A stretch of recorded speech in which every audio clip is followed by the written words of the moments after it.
Right.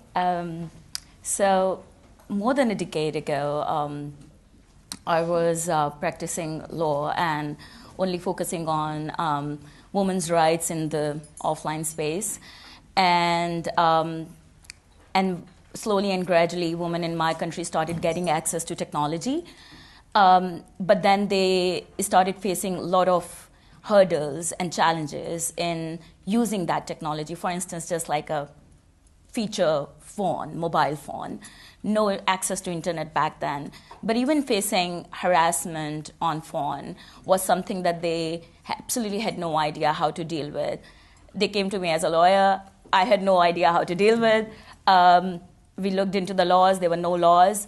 And then I think that kind of pushed me to look into a state of, information and communication technology in my own country.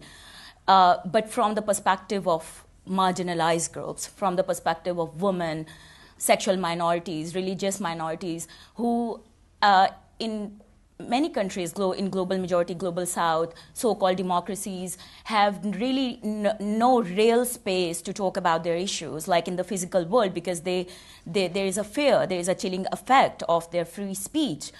So internet provided that space to them. And I was so excited that, okay, we have now this space where women can actually, while sitting in their homes, where they are not allowed to go outside of their homes, they can actually access something where they can exercise their fundamental rights like free expression or access to information. And the challenges that they were facing, I'm like, so we really need to address those challenges. And it was hard when you don't have resources. I had to pave my own way as a one-woman army, and I was like, I cannot do this alone. Started looking into international practices, organizations, and I think that's how I got into this work. I started Digital Rights Foundation in 2013, but then that abuse and harassment that me and my team started addressing, by the time it actually increased. Even though we had some tools, laws, platforms started coming into the debate, started addressing some of the issues. Governments started making regulations, bad ones, and it didn't really address the issue. So we initiated this helpline, cyber harassment helpline, in 2016, and I felt it's so important that we focus on community solutions. So I started from Pakistan, and now I ended up sitting at UNSD AI high level panel, and I feel it's such a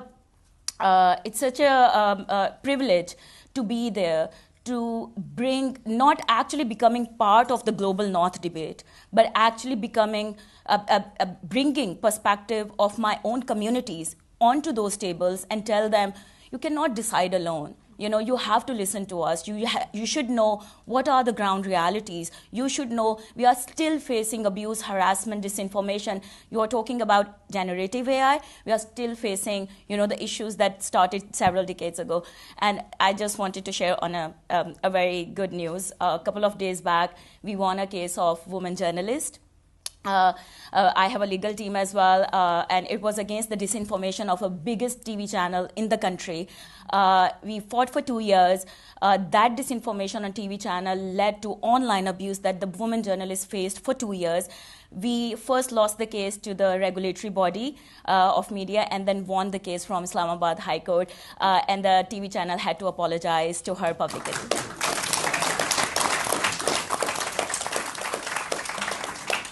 Congratulations. That's an awesome win for all of us.